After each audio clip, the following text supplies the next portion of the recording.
good morning सुनो लो ମୋ ଜୀବନରେ କିଛି ନାହିଁ ଆଉ ସକାଳୁ ଉଠ ଅଫିସ ଯାଅ କେବେ ଅଫିସ ଯିବେ ସିଏ ପ୍ରୋଷ୍ଟେଟ୍ ହେଇଗଲେଣି ମୁଁ ପ୍ରୋଷ୍ଟେଟ୍ ତୋ ଗାଣ୍ଡିରେ ପୁଅ ହର୍ନ ମାରୁଛି ଶଳା ଟ୍ରେନ୍ ତୋ ଗାଣ୍ଡିରେ ପୁଅ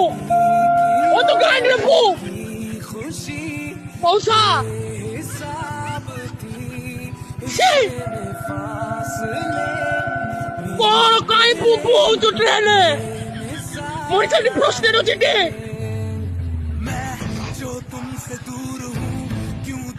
କିଛି ନାହିଁ ମୋ ଲାଇଫରେ ଆଉ କିଛି ନାହିଁ